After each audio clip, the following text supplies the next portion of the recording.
Hi there. I started roller skating 4 years ago, and who would have thought that picking up a random hobby during the pandemic would completely transform my life in the way that it did.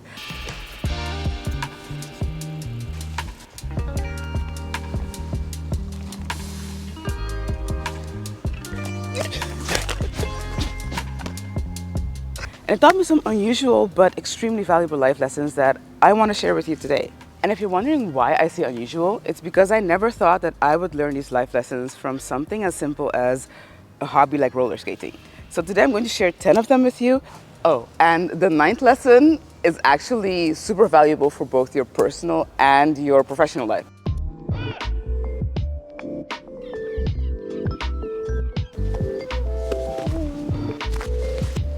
Skating taught me that happiness is attractive, it's contagious, and it's also very much mind-opening.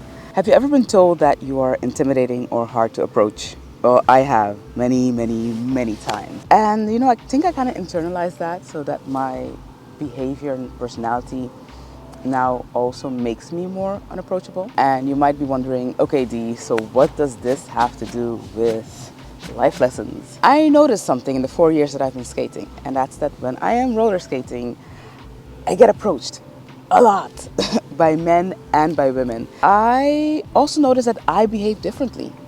I tend to be more open and I have more eye contact and I smile more. I realized that I am just genuinely happy when I'm skating. Research actually shows that happiness is contagious. So when people in close proximity to you, even if you don't know them, random strangers on the street, if you are happy and you're vibrating happiness and they see that happiness, they become happy themselves. So what I do sometimes is I take my sleighs, which are my sneakers that turn into skates, and I take them to work with me.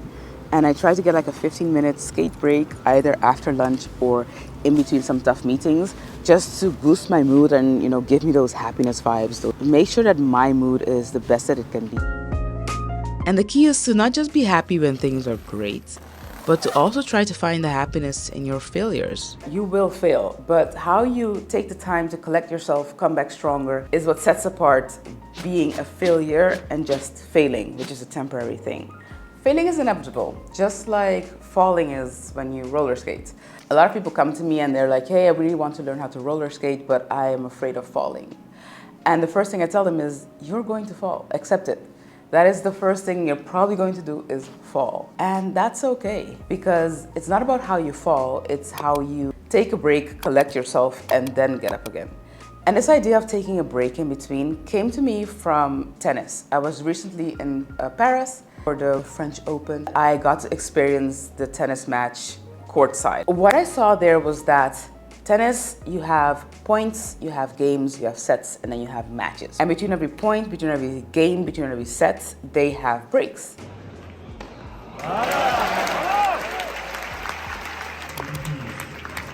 Even if a tennis player lost, they would use these breaks to kind of collect themselves, go over how the game went, what they could do better next time, and then 20, 30 seconds later, get back up again and continue. And I realized that subconsciously I was already doing this with skating, because when I fall, I usually take a few seconds, check if anything's broken, check if I have any injuries, and then I take a breath, laugh it off, and get up again. And it really clicked when I saw that, because when I fall, I could stay there crying, feel depressed because I didn't manage to do a move, but instead I laugh it off. So that's why when I'm teaching someone new to roller skate, I teach them the next life lesson that I learned. Celebrate your failures and celebrate your falls, because at least you tried something you couldn't do before. Having skated now for 4 years, I realize I don't fall as often anymore. And that's a problem. Now you would wonder, why is that a problem? Not falling is good. But in roller skating, not falling means you're not trying anything new. You're stuck in that same old pattern, and basically you let fear win. Now, it's not that I want to fall because it's so much fun to fall. I want to fall because it means that I am overcoming my fear. I roller skate not because I'm not afraid. I'm very much afraid of falling and breaking something, but I roller skate because it helps me to overcome my fears. And at this point, not falling for a very long time meant that I was in my comfort zone.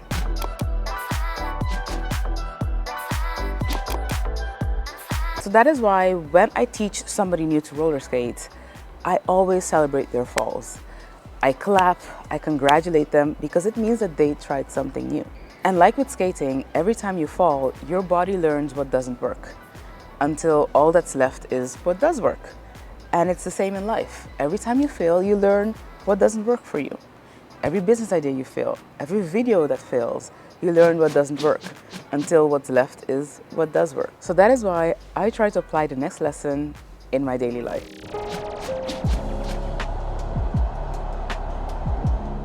Skating made me realize that if you don't plan growth, if you don't plan innovation, you'll turn stagnant. You won't grow anymore. When I first started roller skating, I would plan specifically 3 moves every quarter that I would focus on. And I would actually plan time in to practice and build those skills.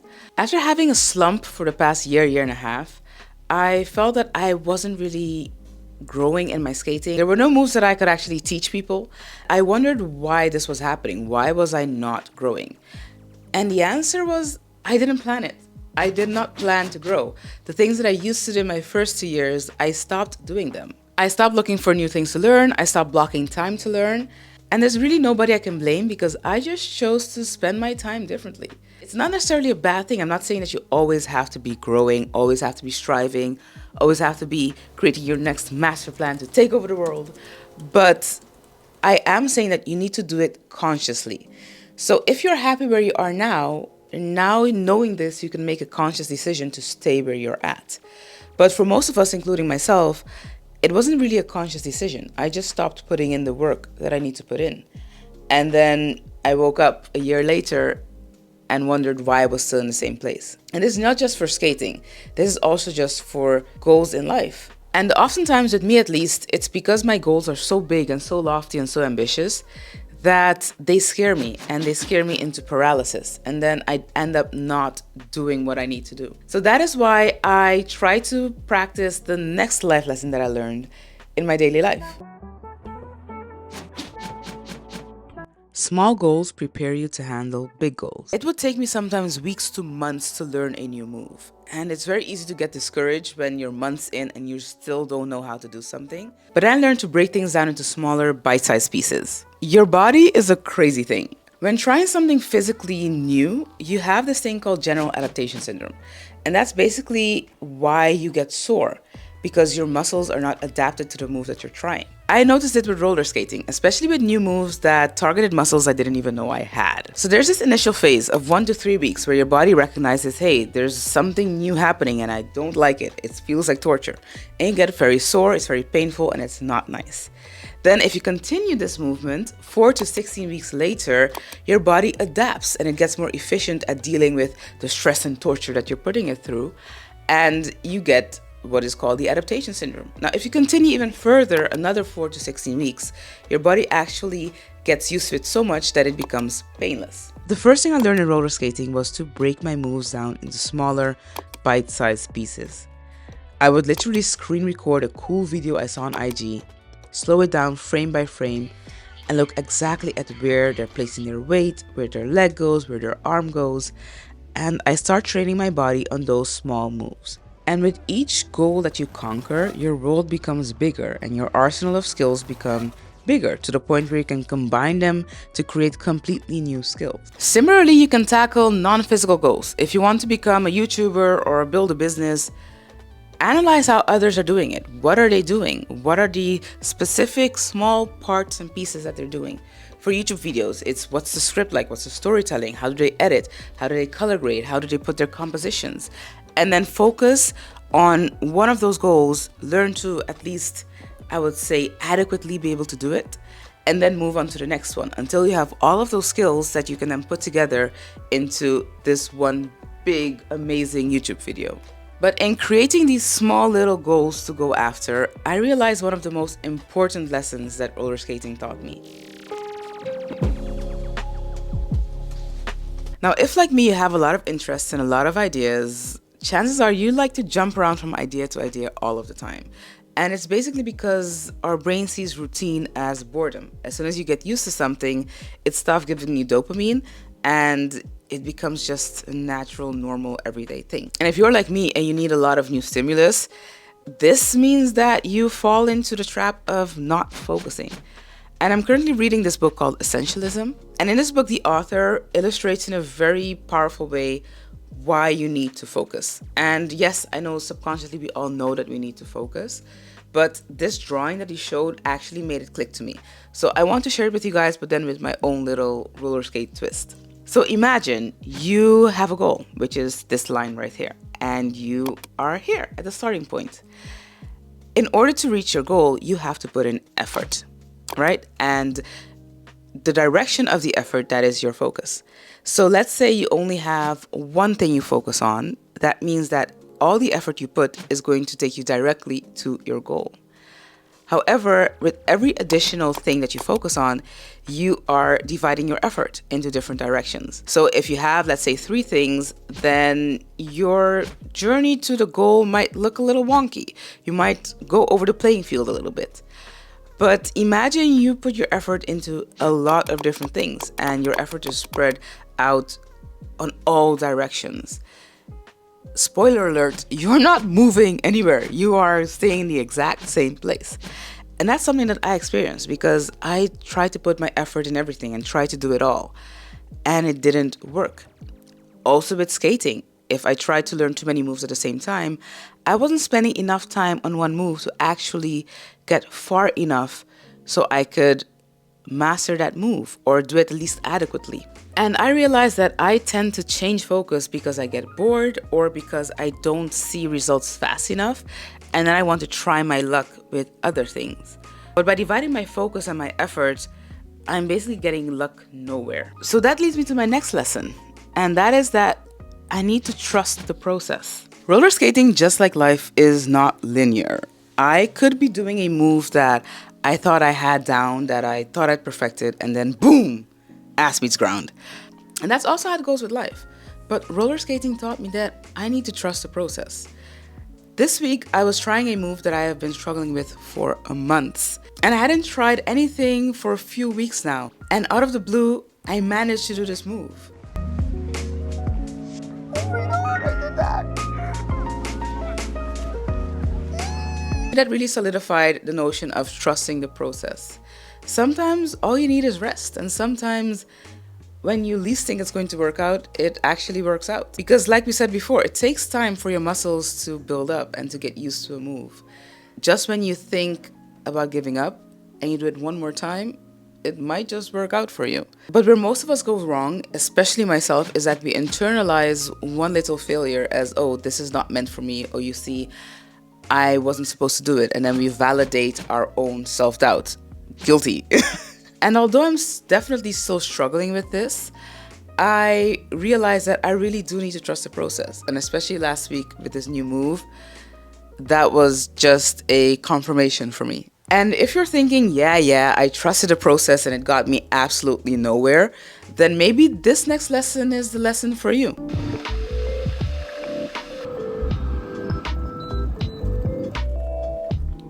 The next life lesson that I learned is that sometimes it's not you, it's just not for you. When I first started making tutorials, I thought no one would be interested. And that's because there are so many people that are just way more talented, skilled, and graceful on skates than I am. But then one comment, or maybe a repeat of this one comment in various forms, made me realize that not everybody learns the same way. So if you're not grasping something, then maybe the way that's being taught to you is not the way that your brain needs it to be thought. So you need to look for a different teacher, maybe someone or something that can teach it to you in a way that makes sense for you. So think about it. Maybe it's not you. It's just not for you. And the reason why I think my tutorials did so well is because of this 9th lesson that I learned. And I think this lesson is probably the best lesson I could have learned because it impacted not just my personal life, but also my professional life and my tech career. To teach beginners, you have to think like a beginner. And luckily for me, at the time that I was making tutorials, I was a relative beginner myself. So I knew exactly the type of questions, the type of doubts, concerns, and the type of issues other beginners would have. And that is why I was able to make videos that really spoke to them and used normal terms instead of jargon. So instead of saying outside edge, I would say little toe. And I would say squeeze the vagina instead of contract your inner thigh muscles. It was way easier for them to understand from my videos than from the videos of an expert. I have a skate mentor in London and he is amazing. He has great skills and more than 30 years of experience. When he tried explaining things, he would explain it in such a technical way. There were parts that he would even skip because it didn't register to his brain anymore. He didn't think about weight placement, he just did it. He and I had a talk afterwards where he was asking me, hey, how come, your videos are doing so well at the time? I realized he did not understand the way beginners think. The only way that he could add value to the people he actually wanted to reach was by going back and thinking the way that they think, going back to a beginner's mindset. And this is actually something I still use to this day. Even at work, as a product manager, I create features, I create new products. The one thing I always ask myself is, what would a beginner ask in this situation? What questions would arise? And that is how I explain very technical things to non-development people, because I view it from their viewpoint. If you look at everything in life from a beginner's perspective, you realize the areas where you can actually add value. And when you add value, that's when you grow. Final lesson I learned is something that's actually very contrary to my personality, that kind of likes control. And that is to go with the flow. Because obstacles oftentimes are big stumbling blocks in your road. And you're not going to be able to move them just by hard-headedly hitting yourself against it. Odds are it's not going to move and you're going to hurt yourself. And the same thing with skating. When you encounter an obstacle, you go with the flow. When you're going down a ramp, you have soft knees and bounce along with it. Otherwise, you will fall flat on your face. And having seen that happen, it is not fun. It's not nice. It is very painful. Similarly, if you have a curb, are you going to step on it? Are you going to go around it? Or are you going to jump on it? There are so many ways. And the best thing is to go with the flow of the moment. Now, it's not the easiest thing to do, trust me, but it is the way that expends the least amount of energy and still gets you to your goal, if you keep in mind your end goal, but stay open-minded for the different ways that you can actually reach your goal. And that's something that I definitely learned while skating. There are many ways to execute a move and everybody does it differently. And the key is to go with the flow of your body. If you're not super flexible, you're probably not going to be able to do it the same way as somebody that was a gymnast. From what I've learned so far, going with the flow is a much nicer way of pursuing your goals. I really didn't think that I would learn such deep life lessons from something like roller skating, but the more you know. And let me know down below, what life lessons did your hobby teach you? Or what life lessons did you learn in general? I'm very curious to hear. Now, if you like this type of videos, make sure to like this video, subscribe to my channel, and I will see you in the next one. Bye!